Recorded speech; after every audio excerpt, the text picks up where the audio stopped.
Mystérieuse, impalpable, vitale, l'électricité est partout. Tellement intégrée à nos vies que l'on a fini par en oublier l'existence. Et pourtant.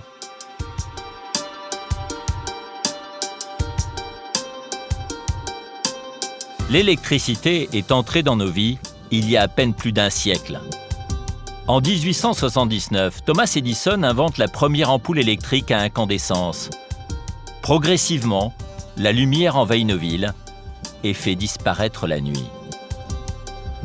À la fin du 19e siècle, quelques industriels commencent à produire de l'électricité pour faire tourner leurs machines. Certains pionniers vont y trouver un débouché économique en distribuant la nouvelle énergie aux communes et aux particuliers.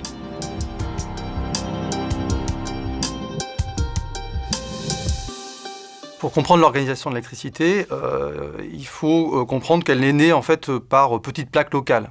Au début, l'électricité, c'est des entrepreneurs locaux qui pouvaient avoir une centrale au charbon, une petite installation hydraulique et qui desservaient un territoire relativement limité. En général, c'était quelques quartiers d'une commune, ce qu'on appelait à l'époque des secteurs. D'ailleurs, le terme « se brancher sur le secteur » vient de là. Les secteurs, c'était l'unité élémentaire des entreprises qui géraient la distribution d'électricité. L'électrification commence par les centres-villes, souvent avec l'arrivée du tramway. Dans les zones suburbaines, les communes accordent aux producteurs d'électricité un droit de passage pour construire leurs lignes, à condition que ces infrastructures leur appartiennent. On appelle cela des concessions de services publics. Un système encore en vigueur aujourd'hui, puisque ce sont toujours les collectivités qui possèdent les réseaux de distribution d'électricité. De nombreuses sociétés d'électricité voient le jour. Elles utilisent deux modes de production. Se dessine peu à peu une carte de France de l'électricité, avec au nord une production basée sur le charbon, et au sud, sur l'eau des barrages, ce que l'on appelle la houille blanche. Mais jusqu'aux années 1910, la technologie ne permet pas le transport de l'électricité sur de longues distances. Les centrales se situent le plus souvent à côté des lieux de consommation. Les compagnies d'électricité n'imaginent pas encore de possibles interconnexions entre leurs réseaux. Au départ, les sociétés sont indépendantes les unes des autres et parfois, elles choisissent des options techniques différentes de façon à faire des barrières l'une contre l'autre. Le meilleur ou le pire exemple, c'est Paris. Paris est divisé en 6 concessions, avec une concession municipale au centre de la ville.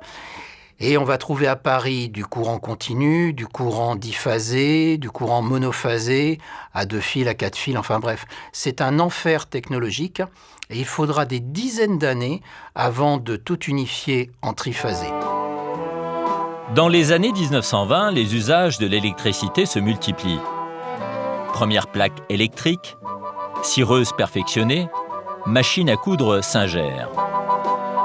Dans ce film publicitaire, une petite compagnie privée, la Chinonnaise d'électricité, propose son service de ménage à domicile afin de vanter les mérites de ses appareils électriques.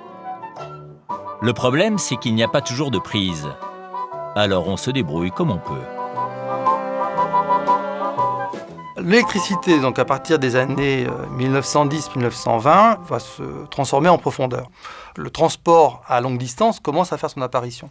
Donc on peut dorénavant transporter l'électricité non pas sur quelques kilomètres, mais quelques dizaines et ensuite quelques centaines de kilomètres. Donc c'est une innovation majeure qui va beaucoup modifier les choses. Et associé à cette innovation, on a des centrales de production qui deviennent de plus en plus importantes, de plus en plus grosses, et donc qui vont pouvoir aussi desservir un territoire plus important grâce à ces réseaux de longue distance.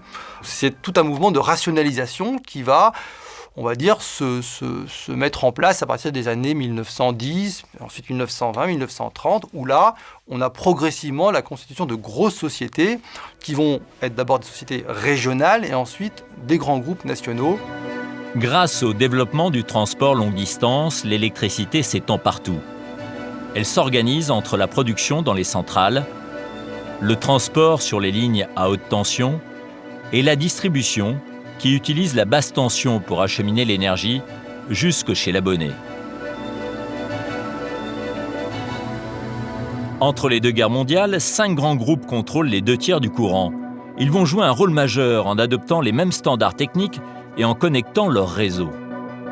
Une concentration inéluctable due à la nature particulière d'une industrie dont le produit, l'électricité, n'est pas stockable. Les années 20 et 30 voient se développer un réseau d'interconnexion nationale, d'abord avec le Massif central, et là les chemins de fer ont joué un rôle essentiel, car les chemins de fer voulaient électrifier leurs lignes et donc avaient besoin d'électricité. Donc on peut prendre l'exemple du Paris-Orléans, donc la gare d'Austerlitz aujourd'hui, et qui a permis d'électrifier et d'amener l'électricité vers Paris et tout le long de la ligne de chemin de fer, depuis le Éguzon jusqu'à Paris. L'interconnexion des réseaux permet la redistribution sur le territoire de l'électricité d'origine thermique et de l'électricité d'origine hydraulique.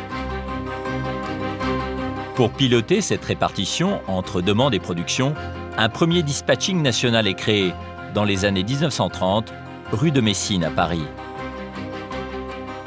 Dans ces postes généraux de répartition, les ingénieurs, par un jeu presque abstrait de l'esprit, équilibrent production et consommation grâce aux différents relais qui jalonnent le pays.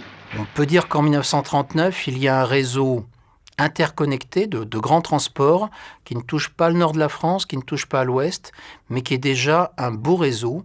D'ailleurs au point qu'en 1936, certains proposent la nationalisation du transport de l'électricité. Lors de l'exposition internationale de 1937, le pavillon de l'électricité et de la lumière illumine Paris. Sa réalisation a été confiée à la Compagnie parisienne de distribution d'électricité. Il constitue le point de départ du Tour de France de la lumière. Monsieur Paul Léon, commissaire général adjoint de l'exposition, souhaite bonne chance à la caravane du Tour de France de la lumière. Les monuments et les sites les plus remarquables de la France et de l'Afrique du Nord vont être ainsi illuminés successivement du 1er mai au 31 octobre. En 1938, l'État lance le plan des 3 milliards pour augmenter de 50% la production hydraulique et construire 4000 km de lignes de transport d'électricité. 1,750 milliard de kilowattheures. Un programme qui va malheureusement être stoppé par la guerre. Pendant l'occupation, la France doit faire face à la pénurie. Les coupures sont fréquentes. On apprend aux Français à économiser l'électricité. Songez que la consommation de ce radiateur, fonctionnant seulement une demi-heure, permet d'effectuer le battage de 50 kilos de blé. Économiser l'électricité. À la Libération, la France est un pays exsangue. Une grande partie des infrastructures est à reconstruire. Pour relancer le pays, on nationalise les secteurs stratégiques comme la banque ou l'énergie. Charbon, gaz, pétrole et électricité tombent dans le giron de l'État. La loi de nationalisation intervient en 1946. Ce qui est intéressant, c'est qu'il y avait déjà eu des demandes. J'ai fait allusion au fait qu'on avait déjà parlé de la nationalisation du transport. Et pendant la guerre, en particulier le Conseil national de la résistance avait pensé nationaliser la production, le transport et la distribution d'électricité détenus par des trusts, expression de l'époque. Donc en 1944-46, au fond, tout le monde est d'accord pour nationaliser l'électricité. Pourquoi cela a pris presque 2 ans ? La question, c'est la distribution.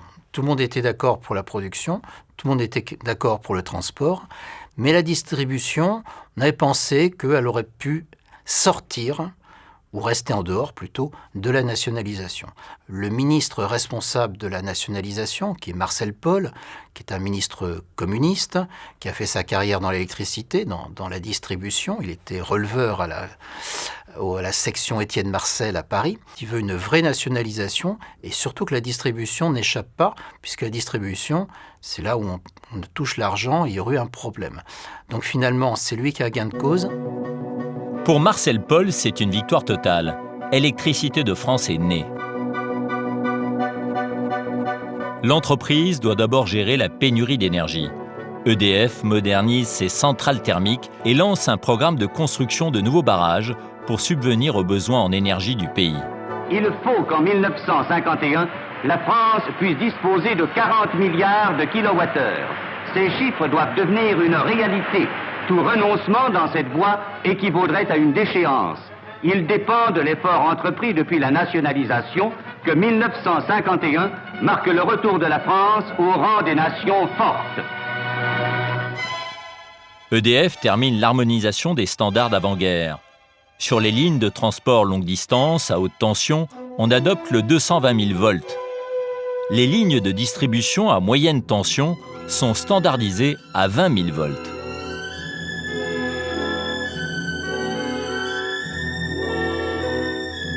Enfin, EDF doit fédérer des équipes issues de plus de 1300 sociétés différentes. Bon, EDF en 1946 hérite d'une mosaïque d'entreprises privées. Alors même si on avait déjà eu un mouvement de concentration assez important dans les années 20 et les années 1930, on avait encore beaucoup de petites sociétés concessionnaires. Donc vous pouviez avoir parfois par département 3, 4, 5 sociétés privées, donc organisées selon les secteurs. L'un des défis majeurs auxquels l'entreprise sera confrontée en 1946, ça va être d'intégrer ces différents secteurs et les agents qui travaillent pour ces secteurs. Il y avait deux grands groupes. Le groupe Mercier, qui côté la région parisienne, est plutôt le nord, et le groupe Pierre-Marie Durand, et qui venait plutôt de la région lyonnaise. Et quand je suis arrivé dans EDF, il était évident qu'il y avait les héritiers de Pierre-Marie Durand d'un côté, les héritiers de Mercier de l'autre, et qui ne s'aimaient pas beaucoup, parce qu'avant la guerre, c'était l'ennemi. Enfin, on se disputait les concessions de production, de barrage ou de distribution. Et donc, il y a eu effectivement, de la part des patrons d'EDF de l'époque, une œuvre de pacification très importante qu'on oublie peu à peu de quel groupe venait tel patron d'ici ou là.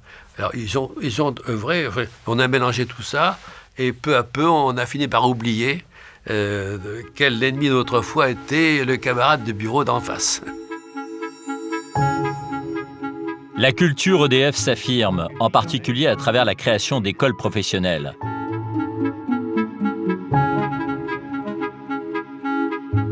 En 1951, un service commun à EDF et Gaz de France est créé afin de distribuer l'énergie. Une nouvelle organisation est mise en place pour distribuer l'électricité partout dans les territoires. Alors, le choix qui va être fait va être d'organiser ça à taille, on va dire globalement départementale. C'est-à-dire qu'on a des centres de distribution, à peu près 90-100 au début qui vont être créés. Alors, le centre va s'organiser à travers 3 grands niveaux. Donc on a le niveau centre, ensuite la subdivision, ce qu'on appelle la subdivision, et ensuite le district. Le district est jugé comme une taille correcte, pertinente pour équiper le pays. Alors, à l'époque, les agents dans les districts, ils partent le matin et reviennent le soir après avoir posé des poteaux, encaissé des factures. Donc évidemment, le territoire qu'ils vont desservir ayant peu de moyens de locomotion est assez limité. Donc le district correspond assez bien finalement à une maille pertinente dans cette logique de la France d'après-guerre qui se modernise. Aujourd'hui, l'équipe d'Audierne effectue un nouveau branchement. Ce soir, l'une des dernières maisons de Saint qui s'éclairait encore au pétrole recevra l'électricité. C'est au début des années 1960 que se termine l'électrification de la France. À cette époque, dans certaines zones de Bretagne, seuls 2 habitants sur 3 ont accès à l'électricité.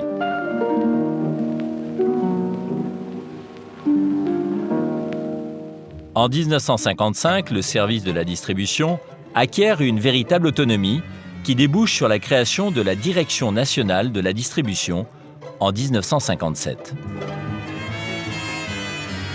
Soucieuse de séduire toujours plus d'usagers, EDF envoie ses conseillères ménagères dans les campagnes afin de convaincre les derniers réfractaires des bienfaits du confort moderne. Le chauffe-eau suffit pour toute la maison. Quant à la dépense, elle est très faible. L'eau chauffe pendant la nuit, au moment où l'électricité coûte le moins cher. Grâce au chauffe-eau électrique, les Français découvrent les joies d'une douche chaude tous les matins. Chauffez votre eau, c'est plus pratique avec un chauffe-eau électrique. Chauffe-eau électrique, solution moderne. Les années 1950 sont aussi celles du mythique salon de l'électroménager, où les Français viennent rêver devant les derniers objets imaginés par Moulinex, Radiola ou encore Frigidaire. Ces esclaves modernes sont en vérité les rois de ce 26e salon. Triomphe du bouton et de la manette. Mais dans ce monde de la précision, il y a encore de la place pour un poète farfelu comme Louis de Funès, qui apparaît comme un cheveu sur la soupe. On arrive dans cette période qu'on a appelée globalement les 30 Glorieuses, qui est une période de très grosse consommation, donc de consommation d'électricité. On achète des produits électroménagers, on découvre le crédit, et le crédit très souvent était destiné à l'électroménager. Donc il y a un mouvement porteur. Et ce mouvement sera d'autant plus porté par EDF qu'il fera de la publicité.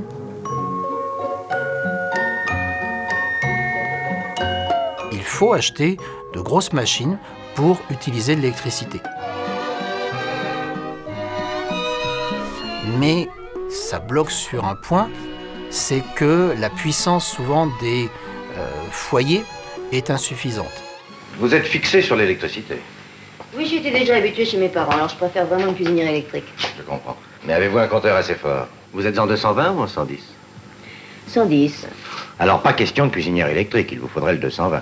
Et puis il y a un coup de génie en 1963 qui s'appelle le compteur bleu. Alors pourquoi ne pas demander un compteur bleu? Ah, j'ai vu quelque chose là-dessus à la télévision, mais j'ai pas fait attention. Qu'est-ce que c'est? Ça vous irait très bien. L'idée, c'était d'augmenter la puissance de façon à ce que les Français puissent mettre un réfrigérateur, une machine à laver, enfin, tous les usages électriques. Le compteur bleu? De plus en plus d'appareils pour vivre mieux. Vous pouvez obtenir le compteur bleu sur simple demande aux services locaux de l'EDF. Ça a été un succès absolument extraordinaire, c'est resté dans les mémoires, au point qu'il y a eu pénurie de compteurs et qu'à la fin on prenait des compteurs noirs qu'on peignait en bleu, parce que les Français voulaient du compteur bleu. Le compteur bleu est l'un des symboles de l'accession des Français à la modernité. On en installe 70 000 chaque mois. Pour la distribution se dessine une nouvelle relation avec les usagers, avec l'ouverture des premières agences EDF. La croissance de la consommation d'électricité est phénoménale. Elle double tous les 10 ans entre la Seconde Guerre mondiale et le premier choc pétrolier.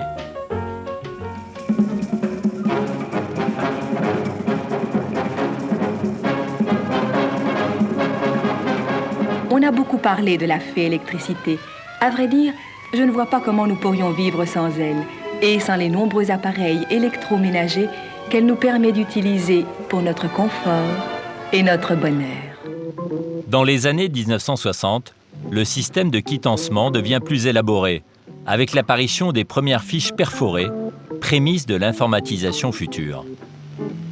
Tout est prêt maintenant pour l'intervention de la calculatrice. Cette machine effectue les 4 opérations, elle calcule le montant des consommations et éventuellement les prix à payer selon les tranches. L'électricité est distribuée à tous les Français au même prix, qu'ils habitent au cœur des grandes villes ou dans les campagnes. C'est le principe de péréquation, l'un des fondements de la distribution d'électricité en France depuis 1946. Il y avait une sorte de fierté d'appartenir à un service public. C'est très clair, c'est les syndicats qui étaient assez marqués, il faut le reconnaître, par le communisme. L'idée de travailler pour que des gens s'enrichissent n'était pas dans leur philosophie.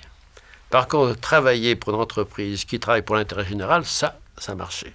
Et donc, dans la mesure où ils ont compris que notre système de tarification, que notre attitude devant les problèmes techniques et devant les fournisseurs est une attitude d'intérêt général, autant que possible, les syndicats ont peu à peu sympathisé avec la direction. Ça ne veut pas dire que les relations étaient faciles, mais il n'y avait pas de désaccord fondamental. Ils étaient d'accord pour que EDF réussisse. C'est quand même très important. Vous savez, à partir du moment où les syndicats, même si vous emmerdent, sont d'accord pour que ça marche, ça change tout. C'est une entreprise où, globalement, à chaque fois qu'il a fallu faire un très gros effort, et en particulier un gros effort d'équipement, la direction et les syndicats, ou en tout cas le syndicat majoritaire, sont toujours appuyés l'une sur l'autre parce qu'ils partagent les mêmes valeurs, le même état d'esprit de service public, et en allant plus loin, le même état d'esprit scientifique, productiviste.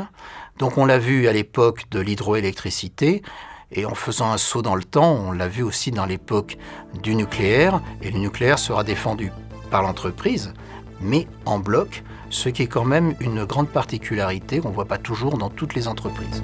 Dans les années 1970, la France se lance dans un programme de 13 centrales nucléaires de 1000 MW chacune. Le choc pétrolier de 1973 va en accélérer la construction. L'époque est désormais aux économies d'énergie. C'est la fin des 30 glorieuses, y compris pour la consommation d'électricité. Tirez le meilleur de vos kilowattheures, c'est un conseil d'Électricité de France. Même avant le premier choc pétrolier, que l'on date de 1973, l'idée du tout électrique, tout nucléaire, c'était le slogan de l'époque, était vraiment présente à EDF. Et en particulier pour développer les usages de l'électricité, car on sentait bien qu'un jour la cuisine serait complètement équipée, eh bien le chauffage électrique, ce qu'on appelait à l'époque le chauffage électrique intégré, serait un moyen de développer les usages. Le chauffage électrique intégré filtre l'air, le renouvelle, isole du bruit, laisse chacun libre de faire ce qu'il lui plaît. Avec le chauffage électrique intégré, les plantes revivent, les balais balaient moins, les odeurs s'évanouissent, les enfants... Pour EDF, les années 1970 sont également marquées par ce que l'on a appelé le tournant commercial. Le président d'EDF, Marcel Boiteux, va imposer une petite révolution sémantique aux électriciens. L'ouverture commerciale, qui quand elle est raisonnable est tout à fait souhaitable, a en même temps permis de mieux souligner le fait que l'usager n'est pas seulement un abonné qui est donc lié juridiquement à l'entreprise, mais c'est en même temps un client. J'ai demandé qu'on supprime le mot abonné et qu'on parle d'usager ou de client.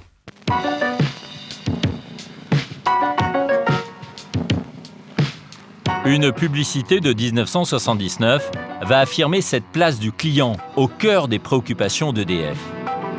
Elle met en évidence le rôle essentiel des hommes de la distribution.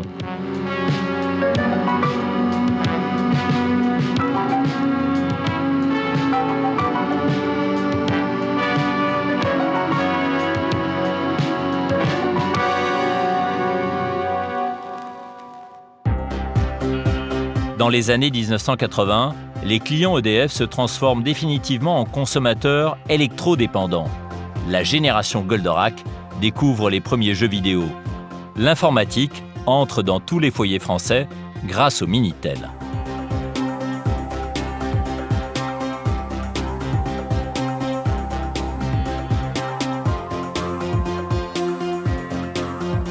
Les lignes sont désormais surveillées en permanence. Elles sont réparées sans couper le courant, afin d'améliorer le service. Le temps moyen de coupure chez le client passe de 10 heures par an en 1970 à moins de 100 minutes en 1994. Il est de moins de 75 minutes aujourd'hui. Désormais, 75% de l'électricité est d'origine nucléaire. Début des années 1990, EDF en fait le thème d'une série de pubs signée Étienne Chatiliez. Et si vous dansez, et si nous dansons là maintenant, c'est grâce à l'électricité, donc grâce au nucléaire. Grâce à l'électricité, donc grâce au nucléaire, vraiment? Tout à fait. Lucien? Il y a toujours quelqu'un. Parallèlement, la distribution poursuit sa mutation. Au milieu des années 1990, l'un des directeurs de la distribution, Pierre Dorès, décide de transformer le nom de la distribution, de la direction de la distribution, en EDF GDF Service. Ça n'est pas qu'un changement de nom, c'est véritablement un changement de stratégie. C'est dire aux gens que vous êtes au service du client, il faut le convaincre, il faut l'accompagner et il faut tenir compte de la concurrence. Ce changement est aussi un des changements qui a comme arrière-fond le fait que du côté de Bruxelles, de l'Union européenne, les choses changent et que la mise en concurrence viendra un jour ou l'autre. Et si l'entreprise reste, pour faire simple, l'entreprise des années 50-60, elle risque d'être prise à contre-pied par le développement de la concurrence au niveau européen. C'est alors que survient un événement exceptionnel qui va mettre à l'épreuve toute l'entreprise. Mesdames, Messieurs, bonsoir. Voici les titres de l'actualité de ce dernier lundi de l'année qui sera consacré à une édition spéciale avec tous nos correspondants sur la terrible tempête qui a balayé tout le nord du pays. 40 morts, 1 disparu. C'est en effet le dernier bilan que communique à l'instant la sécurité civile. Les dégâts sont considérables. 900 000 foyers sont toujours sans électricité ce soir. Sur le terrain, les équipes de la distribution sont en première ligne, parfois au mépris du danger. Une rafale de vent est arrivée et j'ai entendu des arbres tomber. Dans une nuit noire, quand on entend cela, je ne savais pas de quel côté ils venaient et j'ai commencé à entendre des arbres qui tombaient. Et là, la peur m'a pris et les ronces, je ne les ai plus sentis. Je suis parti en courant dans le bois, à l'opposé du bruit que j'entendais. On a eu beaucoup de chance de ne pas être coincé là, de pas avoir de mort ce soir-là, puisque la tempête a été extrêmement violente. Et il a fallu plusieurs jours pour qu'on s'aperçoive vraiment de l'étendue des dégâts. On voyait, quand on roulait, des flammes partout, des courts-circuits qui avaient des lignes, des arbres continuaient à tomber. Donc on disait, oh punaise, on va avoir un défaut là-bas. On n'avait plus de poteaux, plus de fils, que des arbres, un amoncellement d'arbres sur 5 mètres de haut, un enchevêtrement d'arbres les uns sur les autres. On ne peut même pas l'imaginer aujourd'hui, c'était quelque chose de jamais vu. Dans les jours qui ont suivi, on a eu énormément de renforts et de collègues de toute la France et de l'Europe, d'électriciens européens, et aussi de pompiers, de la sécurité civile, de France et d'Europe, qui sont venus nous filer un coup de main à s'en sortir. Nos collègues retraités, nos directions ont fait appel, ils sont arrivés le cœur sur la main et ça fait chaud au cœur de revoir des anciens. Et puis ça a été vraiment grande solidarité de tout le monde, quoi. Je dis tout le monde, c'est vrai. La tempête va avoir pour conséquence directe une meilleure organisation des renforts, avec la création par le président d'EDF de l'époque, François Roussely, de la FIR, la force d'intervention rapide électricité. 2500 salariés mobilisables à tout moment, selon une organisation quasi militaire.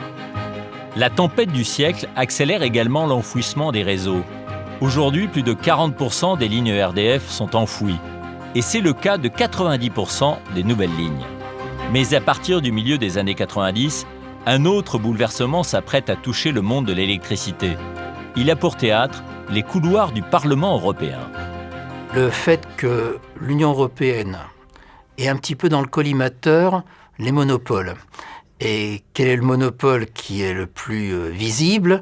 C'est l'électricité de France. Alors pourquoi l'Union européenne est-elle contre les monopoles ? Pour elle, un monopole, ça ne donne pas un bon service aux clients et d'autre part, ça abuse des prix. Donc il faut casser ces monopoles. Alors là, ça a pris du temps, la France a résisté autant qu'elle a pu, mais c'est vrai que par rapport aux libéraux de Bruxelles, EDF paraissait vraiment le summum, l'archétype de ce qu'ils ne voulaient pas. D'où l'idée progressivement que le seul moyen, c'était de séparer la production du transport de la distribution. Le changement s'opère par étapes. En 1999, c'est l'ouverture à la concurrence pour les grandes entreprises. Et en 2007, pour le grand public. En 2008, c'est la scission au sein d'EDF des activités de production, de fourniture, de transport et de distribution. Production et fourniture s'ouvrent à de nouveaux venus. Transport et distribution restent des services publics. ERDF est chargé de la gestion du réseau de distribution d'électricité. Une entreprise de 36 000 salariés qui gère plus de 1 300 000 km de lignes, soit 3,5 fois la distance Terre-Lune. En 2010, Michel Bellon prend les rênes de la toute jeune entreprise. Le métier du distributeur reste le même, c'est-à-dire c'est toujours d'acheminer l'électricité et d'apporter l'électricité jusqu'au dernier mètre chez le client. Simplement, aujourd'hui, nous distribuons l'électricité, quels que soient les fournisseurs, quels que soient les producteurs et quels que soient les clients, et on le distribue à tous dans les mêmes conditions. Donc c'est un métier de service public, c'est une activité de proximité sur l'ensemble du territoire. Comme cela a été le cas plusieurs fois au cours de son histoire, la distribution d'électricité doit aujourd'hui faire face à de nouveaux enjeux technologiques et sociétaux. Les réseaux évoluent, les usages évoluent plus personne ne peut se passer de l'électricité et il faut qu'on soit capable de gérer un très grand nombre de clients, 35 millions de clients, un très grand nombre de producteurs d'énergie décentralisée, 250 000 aujourd'hui, on en imagine 2 millions de producteurs à l'horizon de 2020. On imagine également 2 millions de véhicules électriques à l'horizon de 2020. Et tout ça, il va falloir le piloter et faire en sorte qu'à tout moment, le client soit satisfait et ait accès à une électricité de qualité. Donc ça veut dire une couche de télécommunications, d'informatique et d'automates qui va permettre d'agir à distance et de gérer des données en très très grand nombre. Accueillir des millions de voitures électriques au sein du réseau, mais aussi la production décentralisée d'énergie intermittente, comme le photovoltaïque ou l'éolien, est impossible sur un réseau qui n'a pas été prévu pour cela. L'avenir est donc désormais au réseau dit intelligent, ce que l'on appelle les smart grids. Le modèle encore sur lequel nous avions construit le réseau, il est basé sur le fait que vous, en tant que consommateur, ou moi en tant que consommateur, j'arrive à la maison, j'allume la lumière, j'allume ma télévision, je ne me pose pas la question si l'électricité elle est disponible ou elle n'est pas disponible. Je ne me pose pas la question. Et c'est à la production derrière qui doit s'adapter parce qu'il y a une règle physique dans le système électrique qui est que à chaque instant, seconde après seconde, 24 heures sur 24 heures, 365 sur 365, on doit assurer l'équilibre entre ce qu'on produit et ce qu'on consomme. Il doit être strictement égal. Et si jamais on rompt cet équilibre-là, le risque est justement les fameux blackouts, les pannes généralisées. Donc c'est une contrainte physique, c'est une réalité physique avec laquelle on doit travailler. Et une des solutions, c'est de dire, mais pourquoi on ne pourrait pas synchroniser la consommation à la disponibilité cette fois-ci de l'énergie ? Donc du coup, il faut faire participer le consommateur final qui auparavant était passif. Mais maintenant, il faut le faire participer dans la chaîne énergétique. Si jamais j'arrive, par exemple, à accéder à un usage spécifique, par exemple le chauffage, et je lui coupe que le chauffage, mais celui-là, je le découple à des millions. Ça me représentera tout de suite des mégawatts, des centaines de mégawatts qui me permettraient de effectivement gagner sur la sûreté du système, donc permettre toujours que je garde l'électricité, enfin je garde la lumière présente, et finalement je coupe le chauffage en 1 heure, même si c'est 1 heure ou une demi-heure, bon, ça ferait baisser d'1 degré, bon. Mais pour pouvoir faire ça, il faut avoir un portail quelque part. Si on n'a pas de portail, on ne pourra jamais faire ça. Et c'est là où l'importance capitale d'un compteur communicant, parce que ce compteur communicant, c'est le portail qui permet de communiquer avec l'utilisateur final et avec le système, puisqu'elle doit être bidirectionnelle. Donc sans cette brique élémentaire, on ne pourrait pas imaginer tout ce type de solution. Elle est indispensable, absolument indispensable. Cette première brique des smart grids, c'est Linky, le compteur intelligent, déjà expérimenté auprès de 300 000 clients. Comme le compteur bleu des années 1960, Linky constitue la clé d'entrée à de nouveaux modes de consommation. Avec des clients d'un nouveau style qui produisent eux-mêmes de l'électricité, qui roulent en voiture électrique et accèdent directement à leur consommation en temps réel. À terme, Linky sera installé chez 35 millions de Français. L'épopée des réseaux du XXIe siècle ne fait que commencer.